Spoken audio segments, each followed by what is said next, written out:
It was my father's idea. He'd always been into the holidays, especially Christmas and Halloween, and he loved finding weird activities for us to spice up our normal festivities. He would scour the internet for obscure customs for eggs at Easter or a homemade recipe for eggnog that took hours to make and tasted like ass. Or, as he did last year, a Halloween bonfire ritual. He didn't tell us much about it ahead of time, but that wasn't out of the ordinary. Me and Mom had been around long enough to be used to his bullshit. We knew it was better just to write it out with as few questions as possible, as questioning or complaining never did anything but slow the whole process down. As for the twins, they were only 10 and thought pretty much everything Dad did was awesome. That had nothing to do with the fact that he spoiled them constantly, while the main thing he gave me, his only son, was a hard time. No, nothing at all. Still, I couldn't bitch too much about the bonfire thing. Bonfires were cool, and as far as his holiday bullshit went, it didn't take too much effort. We just had to light a big bonfire on Halloween night, and when the fire was out the next morning, we spread the ashes into a circle. Once the circle was made, we each picked a rock and put it inside the circle near the edge. Dad told us that we'd come back the next day and check on the rocks. That's where the details of it all got a bit more fuzzy. When Mom asked why we were doing any of this, he just shrugged. Said he'd been skimming through different Halloween customs online, and this one was something about telling your fortune over the next year. He laughed. Said his main goal had been to have a bonfire on Halloween, but if we wanted, he could always track down exactly what the stones were supposed to mean. I shot Mom a look and we both started shaking our heads. She smiled at him. No, that's okay, honey. The bonfire was fun either way. That seemed to satisfy Dad at the time, and it wasn't until the next afternoon that he came in from the yard, his expression worried and tense. The rest of us were all in the living room watching some dumb show on TV at the time, and when he walked in and turned off the show, the twins started to do their spoiled baby whine. He shot them a hard look and told them to be quiet, and I sat up. Whatever this was, it was serious. What's the matter? My mother tried to keep her voice light, but she still sounded concerned. My father gave her a slight smile and a shrug. It's nothing, just, who took the stones from the bonfire circle? He glanced at each of us in turn as he spoke, his face drawn and pale. What stones? You mean the ones? He cut her off, his tone harsher now. Yes, Martha, the stones we put in yesterday morning.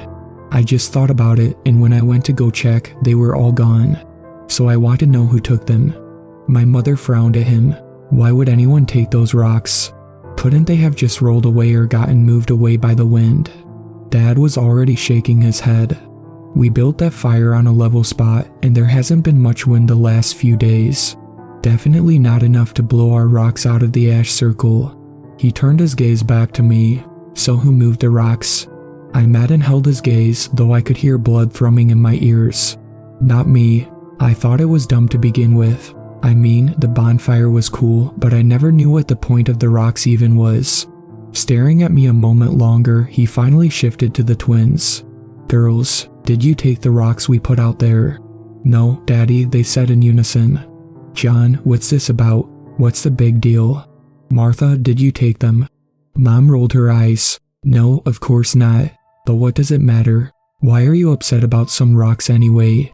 He seemed on the edge of some decision then. Perhaps an internal weighing of whether he should say more or let it drop. After a couple of seconds, he forced another small smile. Never mind, it's nothing. Just dumb Halloween stuff, right? What do we want for dinner? That was the last we talked about it as a family, and after a couple of days I forgot about it. The next few months were a pretty good time for all of us, and that following summer I was busy getting everything ready for moving into a college dorm for the first time.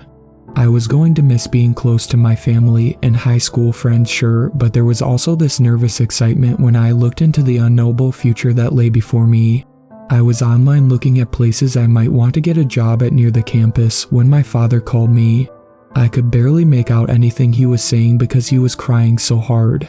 Mom had been carrying the girls to dance class when they got T-boned by a logging truck. They were all dead before the first sirens got there. I almost deferred on school, told Dad I could start a semester later without it being a big deal if he wanted me to stay around a few more months. He told me no in that hollow way he always spoke now, words echoing out like musical notes from a mechanical organ with no hand or heart to guide them. Even then, as I racked my brain for some way to make things better, I never thought about the bonfire or the stones. Not until my dad begged me to come home this past weekend. He'd been growing more anxious and strange the last couple of times we talked on the phone, and I'd been planning on going home for my fall break in a few days anyway, so I didn't see the harm in skipping my last couple of classes and heading back early. I knew something was wrong as soon as I pulled into the driveway. The grass was overgrown and there was trash piled up on the side porch. And when I tried to get in the front door, my key still worked, but the door wouldn't budge. Knocking and calling for him to open up, I heard him undo 3 more locks before he cracked the door and peered out at me with red-rimmed eyes. I could smell alcohol on his breath, and when he swung the door wide and swept me up in a bear hug, the stale sweat stink of him nearly took my breath away. Hugging him back at first, I finally pulled away and walked past him inside. The house was not filthy, but it was messy and cluttered with filled trash bags. Walking further in, I saw several empty beer cans in the living room and harder stuff on the half of the kitchen table I could make out from there. Dad seemed to pick up on my worried look as he patted my shoulder. "Sorry, been meaning to clean up more. I thought you were coming on Sunday." I frowned at him. "Dad, it is Sunday. How? Have you been going to work? Going out at all?" He gave me a wan smile and shrugged. "I have, sure. Just less lately. I can do a lot of my work from here and they understand. Bereavement leave they call it." I nodded. "Okay, I mean that's good. But you don't look so hot." He turned and locked the front door. A chain and 2 more deadbolts on top of what had already been there. Keeping his back turned, I saw his shoulders slump. "I know how it looks. I've just been going through a real hard time.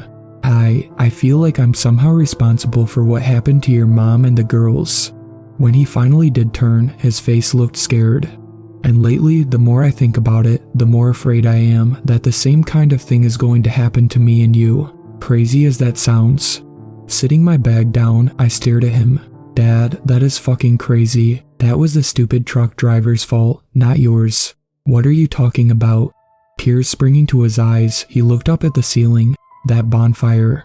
That damn bonfire game with the rocks and all. Me and my stupid bullshit. I didn't think there was anything to it, of course. Half forgot about it after we did the rocks." His lip began to tremble. But when I did remember and I went out and looked when the rocks had all disappeared, I looked it up again right there in the yard before I came inside. "Remember me coming in and asking you all about the rocks being missing?" I nodded slowly, my stomach beginning to twist in on itself. "Yeah, sure, I do. But listen, I looked back up what that whole thing was. I'd been wrong. It wasn't just a way to seeing your future for the year. It was, oh God, it was supposed to warn you if you were going to die in the next year. Dad, just let..." He raised his hand and kept going. "No, I've kept this a secret for a year and it's been eating me up, especially since this summer. I didn't want to say anything because I didn't want you to hate me or think I was crazy, but I have to say it. The website said that it was an old ritual and that if a person's stone was damaged or disappeared by the next day, that meant they'd die before the next Halloween. And..." Dad buried his face in his hands as he began to slide down the wall to the floor. "And I don't know if it just predicted it or if it caused it, but they died. And if it did cause it, then I caused it, didn't I?" He snuffled wetly into his palm. "And if that's true, what's to keep it from taking you or me?" The hall felt like it was spinning, and my knees were shaky and weak as I knelt down next to him. "Dad, that's not the way the world works. It was just some silly superstition, and the stones didn't just disappear. It was my fault." He looked up at me, eyes still streaming. "What are you saying? You're just lying to make me feel better." "I appreciate it, but it doesn't." I grabbed his arm and gave it a squeeze as I softly interrupted him. "No, come out back and I'll see if I can show you." Helping him to his feet, I took him out the back and across the yard to the tool shed. Hard in my throat, I looked between the back of the shed and the small propane tank that fed gas to the heater and oven in the house. At first I thought it was gone, but then I saw it, tucked further back in the shadows underneath the tank, but still there. Sucking in a breath, I reached in and pulled out a small shoebox that had once held Jenna or Jasmine's ice skates. Turning toward my father, I opened it up and showed him the stones inside. I took them. I did it later the same day we put them out. At the time I thought it was going to be a funny prank or something, but then when you came in and acted mad about it, I guess I got scared. I played dumb and then I forgot about it after. I felt tears springing to my eyes. Jesus, I'm so sorry. I had no idea you'd been obsessing about this the entire time. Dad looked in the box and then up to me. This isn't right. I shook my head. It is. There's no magic. Just bad fucking luck and a kid who was too dumb to see what his dad was going through. I'm so sorry. He looked at the stones again. No, we're still not safe. Not until we can find. Sighing, I pushed past him. I needed to end this now, and maybe reversing what I did was the only way to really convince him that everything was, well, if not okay, at least not going to get any worse. Fine then, I'll put them back where I found them, okay.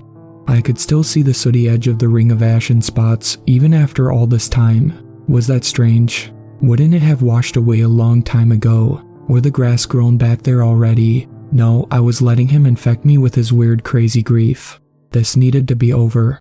You're not listening to me. That's... Stepping over into the circle, I dumped the stones back out onto the ground. As I looked back up, I tried to keep the frustration out of my voice. This was all my fault, after all. See, they're back, we're fine. And they're just rocks anyway. None of this actually means. There's only 4. He wasn't looking at me now, but down at my feet, and as I followed his gaze, I felt my tongue grow thick. He was right. I hadn't noticed it before, but there had been 5 stones when I took them. 1 for each of us. Now one of them was missing. Forcing a smile, I looked back up at him. Dad, it still doesn't. The day split in 2 as a thunderclap sent me hurtling 20 feet back until I finally slid to a stop on the far side of the ash circle. Eyes watering and ears ringing, I looked around for what had happened. That's when I saw my father somehow still standing. What was left of him, at least. When the propane tank blew, a foot-long shard of metal had cut him nearly in half between his neck and right shoulder before missing me and burying itself deep into a far garden wall. He stood there staring at me as he peeled apart like a wilting flower, and then he just toppled over dead onto the ground. I wanted to scream, but my chest hurt too much. Gasping and coughing, I slowly got my breath back enough to let out a small wheezing wail as I crawled my way forward. I stretched out one trembling hand and grasped one of the rocks I'd dumped out so casually before, gripping it now as though my life depended on it. It was a pointed chunk of dark granite, and I remembered picking it as my rock the year before, clearly.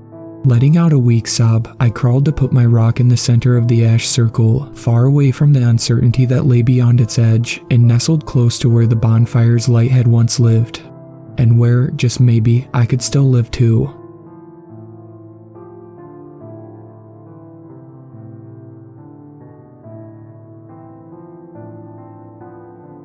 Thank you to my superfans, Sweet Black Swan, Tacy, and Brooklyn. I really appreciate you guys supporting my channel, and I look forward to making more content for everyone.